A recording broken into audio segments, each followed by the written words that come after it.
Welcome back. Tonight we are discussing Agent Orange and the veterans affected by it. But first, here's some facts. The herbicide was used by the U.S. as far back as the 1950s. It was most infamously sprayed on the jungles of Vietnam, but it was also used in Korea and Thailand, according to the Veterans Administration. You are eligible for benefits if you spent time on land or on the inland waterways. You must also provide proof you are suffering from one of the several cancers, diabetes, and diseases affecting the skin or the nervous system. A recent study is also linking high blood pressure to Agent Orange. More than 500,000 veterans have been examined for exposure to the defoliant, and many still have not received benefits. Joining us for more on this situation is Jerry Zivic, government benefits consultant, and Stephen Garcia, Veteran Services Officer here in Sarasota. Gentlemen, thank you for joining us tonight. Actually, let's start with explaining to people what Agent Orange was used for. It is a defoliant, so we sprayed it on the jungles of Vietnam and Southeast Asia to do what? Well, Agent Orange was a chemical, is a pesticide, and defoliage chemical, like you said, to help clear the areas so that enemy were able to be seen. So especially around the perimeters of bases and wherever they were providing operations. Interesting note. It was also used in Florida. I did a story many years ago in Miami that the state used it to clear or defoliate the water canals, at least in South Florida and Orlando. You know, exactly. Yeah. So, so we are when we're talking about the Vietnam era or Korea, we're talking about a substantial number of servicemen and women. Yes, you are. Hey, you know, this often gets overlooked. A lot of Korean veterans that serve in the DMZ area have all kinds of problems as well. I do want to take a second to compliment you, Alan, for following up on this story. It's such a key story, especially in our area. We have so many veterans that have been exposed to this issue. I appreciate it. This is some of the most important reporting that we can possibly do. But I'm curious what the holdup is. You mentioned, follow the money, but here we have a bill that Vern Buchanan was pushing along. The holdup was in the Senate? Well, no, they have to reconcile the So there's a Senate version and the House version. But neither one of them is bringing it to a reconciliation committee. And I think one of the reasons that they're not doing it, this is a huge cost. You're looking at probably $1 billion, I saw an estimate, to pay back benefits and to pay ongoing benefits here. And the Congress is being fiscally responsible. And if they can't find some way to pay for it, they don't want to pay for these benefits. However, we all know that somehow Congress finds ways to find money for what's important. Well, the veteran who was in Raise Peace talked about maybe it'll be better under the Trump administration, but we've been under a Republican-controlled Congress for, 6 years now. I mean, if these bills were making their way through the Congress, they could have been, signed into law a long time ago. I think one of the problems that these veterans have, it's a visual image. These guys did not come home from war with scars, wounds, missing limbs. Their injuries were hidden, and because they were hidden, we as a society are not that impacted. Yeah, as if, people are losing limbs and so forth, which is a much more visible circumstance. We only have a little bit of time before our first commercial break, but Stephen, I wanted to ask you, how many number of vets do you deal with who are affected one way or the other by Agent Orange? Well, our office, we see anywhere from 8,000 to 10,000 clients a year, and we'd probably say close to 40% of our clientele bases are Vietnam-era vets. And with that being said, there are so many veterans in our community in Sarasota alone, with nearly 50,000 veterans, that have no idea what's going on. So by doing events like this and any outreach that we do, I'll run into easily 2 to 3 veterans who have had prostate cancer or lung cancer, or with a widow who had no idea, whose husband had passed away 5, 6, 10 years ago, and they are eligible for benefits. Right. We are just getting started on this very important topic. We're going to have more with our roundtable in a moment, but first, when we return, Bob Harrigan has our latest forecast.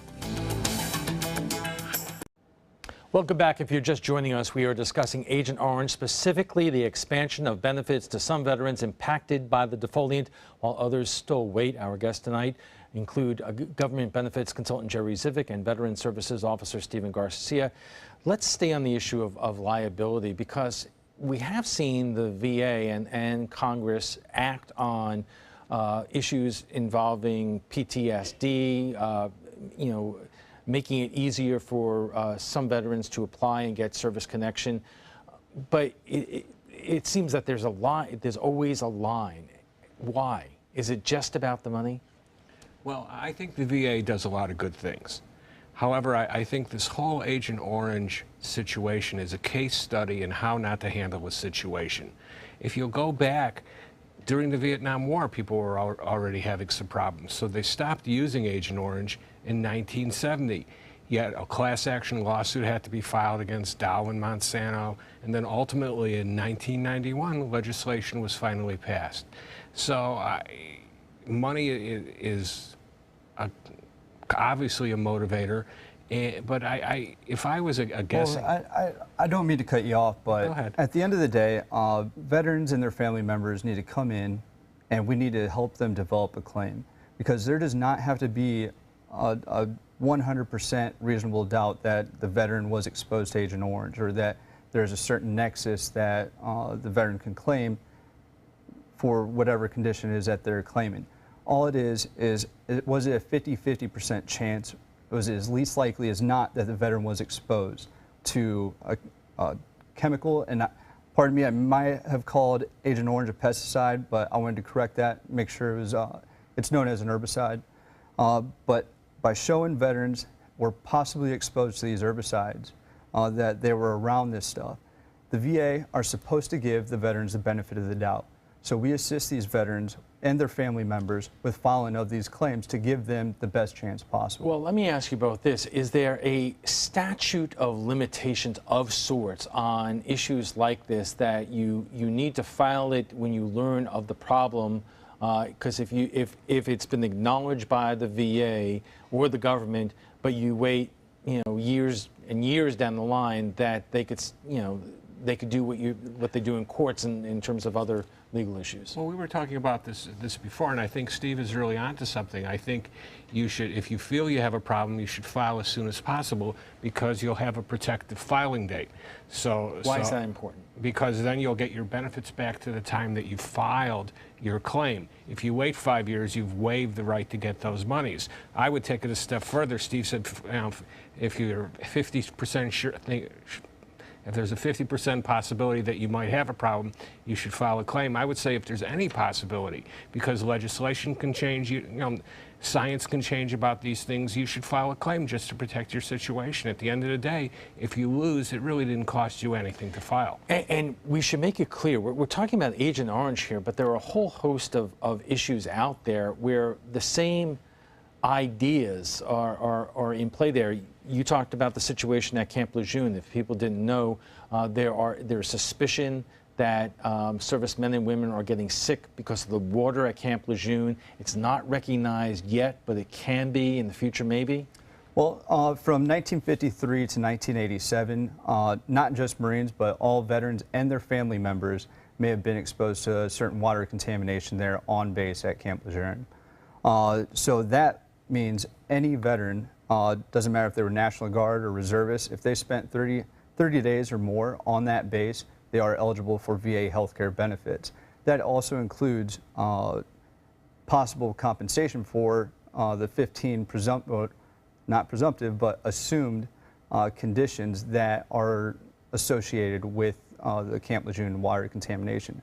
Right now, it is these claims are being done in Louisville, Kentucky, where the VA is currently working on 8 presumptive conditions, some like bladder cancer and neurological conditions, where right now all these claims are put on hold, and all the claims that were submitted for these certain conditions will then be granted, possibly presumptive. That's just another issue. When you think about the military and what the military is involved with, whether it's water or defoliants or people who are involved in the nuclear issues, there could be a whole bunch of potential liabilities out there. And again, it gets back to, we say we honor the vet. but when it gets down to money in Congress, things get slowed up. Well, it does get slowed up. But what's interesting, though, and I'm not saying this is a bad thing, we're actually helping Vietnam, because millions of people in Vietnam were exposed to the Agent Orange, and you have those people and their children have a lot of presumptive Agent Orange problems. So we're also helping them too. This is a huge problem. It's true, but I would imagine American taxpayers are more apt to want to help U.S. servicemen and women, but when they hear from Raise Peace, whether you caught fish off of Vietnam or you live in Vietnam now, they're going to be less likely to want to pay for the health care of those people. Oh, certainly there's going to be reluctance to do this, but we actually brought that to them. It was, what was it, Operation Ranch Hand? Was the original Agent Orange name to just defoliate all of these areas. So we brought this to them and we caused that liability. So are we talking about at one time expanding the number of people who could be affected by this, but given how many years ago it was, you're talking about a declining number of actual people, or what is the situation? Well, at the end of the day, of course, it's about expanding the numbers of people who may be eligible for these VA benefits. It's exactly what Congress is on hold about, is seeing how many people, because they need to have the reasonable doubt that these veterans were, exposed to these herbicides or whatever chemicals it was around the world. So, and Jerry, it just occurred to me there have been allegations or beliefs that servicemen and women were affected by toxic chemicals or burning oil from going back from the first Gulf War. We're talking about the same kind of issue and things that our government is really going to have to deal with. So how are we going to handle this? I think what we need to do is we have to try and make government look at this like a business too. There's a cost versus a benefit. How much money are we spending trying to say no to these claims? Would it actually be more effective and cheaper to just pay some of these claims? That gets down to obviously policy by Congress, by the executive branch. We have a new administration coming in. The VA has been under such a microscope. Do both of you have any hope or believe that there is a need to really kind of reform the way that we deal with these issues in total? Well, I truly believe that every day we are reforming. Again, it's about getting the veterans and their family members the knowledge, the know-how, the assistance with accessing these benefits. Because again, when I personally will go do outreach at community events all over, I'll run into veterans and family members that had no idea what they were eligible for, or they were denied in the past because they didn't get the right assistance or they tried going about it on themselves. Here in Sarasota County, there are 6 of us county veteran service officers who are accredited by the Florida Department of Veteran Affairs to accurately and properly assist them with attaining these benefits. All right, we are going to take a quick break here and then we're going to wrap up our conversation. When we return, we'll have final thoughts from our guests, plus what some of our viewers are saying about the end of an era in Cuba. The Vietnam War ended in 1975, yet some veterans exposed to Agent Orange are still waiting for benefits from the VA. Our guests include us. Join us for final thoughts. Gentlemen, if you are a Vietnam vet and all of a sudden you have an aha moment that many would, what should be the first thing that you do, Jerry? Call Steve.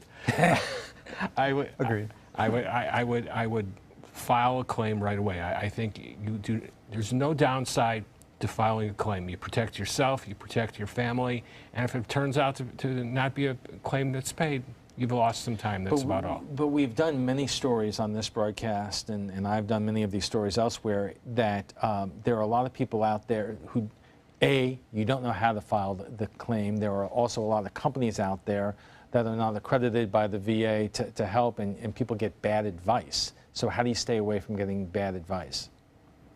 It's just like any profession. There are good people and bad people that that are working in that area. And if you're working with somebody and they're telling you something that doesn't make sense, you should question it. Everything should make sense. And actually, it would be nice if the VA got to the point where you could actually just deal direct with them and not need this whole array of services to actually get your claim processed. All right, so Stephen, your voicemail is going to be full tomorrow morning. Bring it on.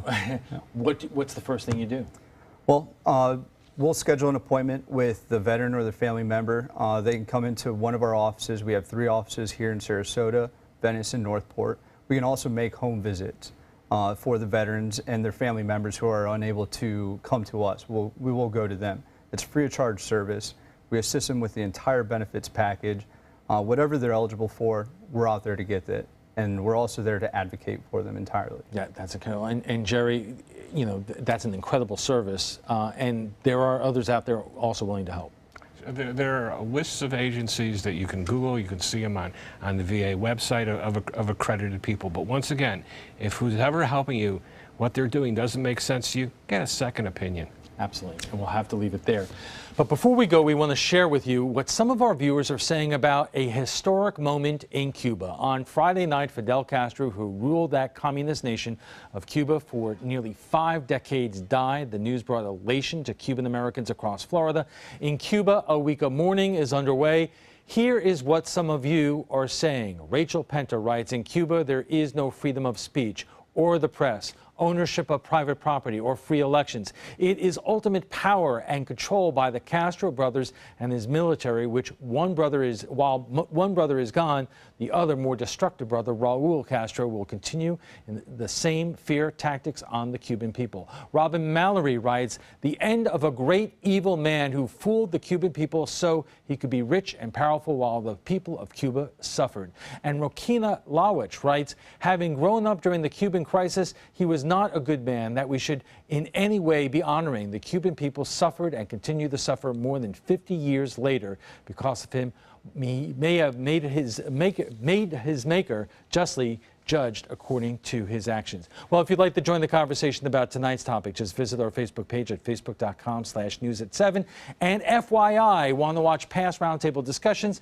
They're available on Apple TV, Amazon Fire, and Roku. We want to thank our guests for being here tonight. Jerry Zivick is a government benefits consultant, and Stephen Garcia is a veteran service officer for Sarasota County.